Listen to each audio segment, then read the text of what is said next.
हरे कृष्णा कृष्णा कृष्णा हरे हरे, हरे राम राम राम हरे हरे। इस प्रकार से हम लोग 10 मिनट सीरीज भागवत महापुराण के 28वें भाग में पहुंच चुके हैं। आरंभ करने से पहले हम इस्कॉन के फाउंडर आचार्य एसी भक्तिवेदांत स्वामी प्रभुपाद जी का बहुत बहुत आभार व्यक्त करते हैं, धन्यवाद करते हैं। 27th जो एपिसोड था, पिछली बार हमने देखा कि किस प्रकार से नारद जी ने ध्रुव महाराज जी को ओम नमो भगवते वासुदेवा का मंत्र दिया और उस प्रकार से उनने अपनी तपस्या शुरू करी। तो हमें देखने को मिलता है कि जो जो भक्त होते हैं, भक्तों को प्रोत्साहन देने के लिए जो गुरु तत्व होता है वो हमेशा ही आगे बढ़ता है, अग्रसर होता है, उनको टेस्ट करता है और उनको सपोर्ट करता है और उनको प्रेरणा देता है ईश्वर तक पहुंचने के लिए। यही गुरु तत्व का मतलब होता है। और हम सब लोग ब्रह्मा जी से नारद जी और इसी परंपरा गौड़ीय वैष्णव परंपरा में, ब्रह्म गौड़ीय वैष्णव परंपरा में हम लोग आ रहे हैं। उधर जो जब ध्रुव ने जो अपना घर छोड़ा था तो उनके जो पिता थे उत्तनपद, जो उनको मालूम पड़ा कि इस प्रकार से उनके पुत्र जा चुके हैं और जंगल में जा चुके हैं, उनको बहुत ही अफसोस हुआ, उनको बहुत ही दुख हुआ कि उनने इस तरीके से अपने पुत्र को अपने गोद में नहीं बैठाया और ना ही उनको किसी तरीके से उनको सांत्वना दी। तो इस बात के बारे में उनको बहुत ही दुख होता है। और पर जब नारद मुनि आते हैं और उत्पन्न पद को बोलते हैं कि आप चिंता मत करें, आपका जो पुत्र है वो ईश्वर की खोज में गया है और ज़रूर ही इससे कुछ बहुत ही बड़ा होगा, बहुत ही अच्छा होगा। इस प्रकार से नारद मुनि जी हैं उत्पन्न पद जी को मिलते हैं। तो उत्पन्न पद जी को जो इस बात का दुख होता है, इससे हमें क्या सीख मिलती है? हमें सीख यह मिलती है कि जो लोग ईमानदार होते हैं, चाहे वो जो भी गलती करें, उसका उन्हें अफ़सोस होता है और उसकी वो माफ़ी मांगते हैं और दिल से माफ़ी मांगते हैं और ईश्वर से वो माफ़ी मांगते हैं और आगे ये गलती नहीं करते हैं। तो इस प्रकार से हमें भी ये सीखना चाहिए, ये सीख लेनी चाहिए हमें। उधर मधुवन में यमुना के तट पर जो ध्रुव महाराज थे, जो बालक ध्रुव थे, वो कठिन से कठिन तपस्या कर रहे थे। वो पूरी तरह से ईश्वर के ऊपर ध्यान करके एकाग्रता के साथ वो ध्रुव महाराज जो थे वो भगवान की खोज में भगवान की तपस्या कर रहे थे। और जो हमारी जो ज़रूरतें होती हैं रोज़, जैसे नहाना धोना खाना पीना, इन सब चीज़ों को उनने सोचा कि ये तो मेरे समय को नष्ट करेंगी, तो इन सब चीज़ों से वो धीरे धीरे करके कटने लगे।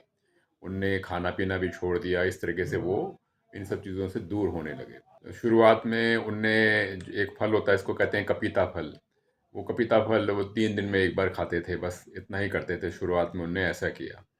तो ये जो कपीता फल का जो सिलसिला था वो 1 महीने तक चला। उसके बाद वो जो सूखे पत्ते थे, सूखे घास थे, वो उनने खाना शुरू किया। वो भी हफ्ते में एक बार, यानी मतलब 6 दिन में एक बार वो इस प्रकार से इसको वो भोजन करने लगे। फिर तीसरे महीने में उनने ये जो घास, तो सूखे घास और सूखे पत्ते खा रहे थे, उसका त्याग कर दिया और उनने क्या किया, 9 दिन में एक बार सिर्फ जल का सेवन करने लगे, सिर्फ जल ही पीते थे, वो भी 9 दिन में एक बार। अब चौथे दिन में क्या हुआ? चौथे महीने में चौथे महीने में ये हुआ कि ध्रुव महाराज ने सांस लेना ही बंद कर दिया। यहाँ तक कि मतलब उन्होंने ऐसा किया कि वो 12 दिन में एक बार सांस लेते थे। इस प्रकार से वो कठिन से कठिन तपस्या में अंदर लीन हो गए। और 5वें महीने में क्या किया, उनने सांस लेना भी बंद कर दिया। वो एक पैर पे खड़े हो गए और अपना पूरा ध्यान ईश्वर विष्णु कृष्णा पे एकत्रित करके ओम नमो भगवते वासुदेवा करने लगे। तो ऐसा कहते हैं कि ईश्वर का वो इतना एकत्रित होके ध्यान कर रहे थे अपने हृदय में कि वो पूरे जो ब्रह्मांड था, पूरे ब्रह्मांड का जो बोझ था, उनने अपने ऊपर ले लिया था, ऐसा भागवतम में कहा जाता है। तो जो तीनों लोग थे इस कठिन तपस्या को देख के एक किस्म से कांपने लगे और सांस लेना मुश्किल हो गया, सांस लेना दुर्लभ हो गया। तो जो देवता लोग थे वो भगवान विष्णु के पास गए, उनसे उनने शरण मांगी कि हे प्रभु आप कुछ करें, कुछ कृपा करें। तो विष्णु भगवान गरुड़ में बैठ के पर्सनली ध्रुव महाराज के पास उड़ते हुए गए। तो ध्रुव महाराज ने आंखें खोली, वो एकदम प्रसन्न हो गए, उनके रोम रोम एकदम खड़े हो गए। वो बहुत कुछ बोलना चाहते थे, प्रार्थना करना चाहते थे, लेकिन कुछ कह नहीं पा रहे थे। वो ईश्वर को देख के एकदम गदगद हो गए। जो उनकी इच्छाएं थी वो सारी इच्छाएं भी उनकी एकदम लुप्त हो गई। जो उनकी पहले इच्छाएं थी कि वो तीनों लोक के स्वामी बनना चाहते हैं, वो सब चीज़ें एकदम खत्म हो गई। ईश्वर को देख के, प्रेम को देख के, ईश्वर को प्राप्त करके उनको लगा कि उन्होंने सब कुछ प्राप्त कर लिया। भगवान जो थे उनने अपना जो शंख था, शंख को ध्रुव महाराज के सिर पे छुआ, और इस प्रकार से जो वेदों का सारा ज्ञान था वो ध्रुव महाराज के पास आ गया। और ध्रुव महाराज ने दंडवत प्रणाम किए उनको और प्रार्थना करी ईश्वर से। वो बहुत प्रसन्न हुए। तो हमें ये ध्यान रखना चाहिए कि हम अपनी शक्ति से कुछ नहीं प्राप्त कर सकते। हम अपनी शक्ति से प्रार्थना भी नहीं कर सकते जब तक हमारे को ईश्वर से प्रेरणा नहीं मिले, ईश्वर का आशीर्वाद ना मिले। हम वाकई में ईश्वर तक किसी प्रकार से पहुंच ही नहीं सकते, एक कदम भी नहीं ले सकते। ईश्वर से हमें प्रार्थना करनी चाहिए कि वो हमें इस लायक बनाए, इस काबिल बनाए कि उनकी शक्ति से ही हम उन तक पहुंच पाए। तो भक्त को एक सिंसियर मन चाहिए, एक शुद्ध मन चाहिए।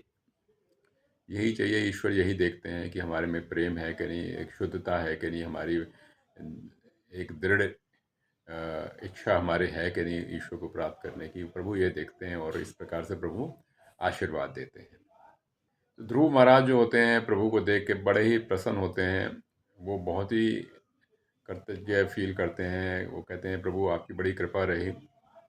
आपने, वो कहते हैं कि आपने मेरी सारी इंद्रियों को जगा दिया है, चाहे मेरे हाथ हों, पैर हों, कान हो, मेरी त्वचा हो, मेरे अंदर की जो जीव शक्ति है, मेरी जो बोलने की शक्ति है, ये सब आपकी जो तक ताकत है, शक्ति है, उससे एक किस्म से जाग चुके हैं।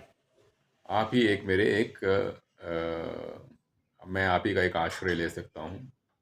तो इस प्रकार से ध्रुव महाराज भगवान को कहते हैं, प्रार्थना करते हैं। तो ध्रुव महाराज बड़ी विचित्र चीज मांगते हैं। वो कहते हैं प्रभु जो आपके जो भक्त हैं ना उनका मुझे संग दें। वो कुछ नहीं मांगते, सिर्फ कहते हैं प्रभु मुझे आपका संग भी नहीं चाहिए, मुझे सिर्फ आपके भक्तों का संग चाहिए ताकि मैं आपके भक्तों के साथ आपकी लीलाएं सुन सकूं। तो वो भगवान के चरण कमलों में एकदम ही नतमस्तक हो जाते हैं। ध्रुव महाराज कहते हैं जिस प्रकार से गाय अपने बछड़े को प्रोटेक्ट करती है, प्रेम देती है, प्यार करती है, उसी प्रकार से आपने भी मुझे प्रेम दिया है, प्यार दिया है, शरण दी है।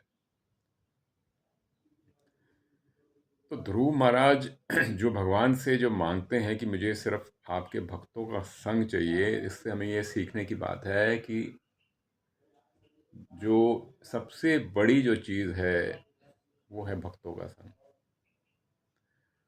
शुद्ध भक्तों का संग ही सबसे बड़ा है, क्योंकि शुद्ध भक्तों के संग के साथ, शुद्ध भक्तों की कृपा के साथ ही हम ईश्वर तक पहुंच सकते हैं।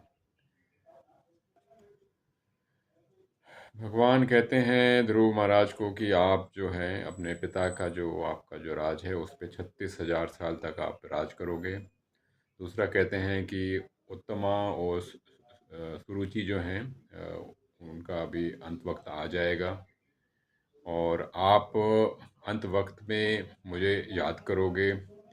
और श्वेतादीप जो है जहाँ मैं हूँ वहाँ पे आपका वहाँ से उसके पास आप पहुँचेंगे, उस जगह का नाम रहेगा ध्रुव लोक। तो ये प्रकार से ये तीन चीज़ें भगवान उन्हें कहते हैं।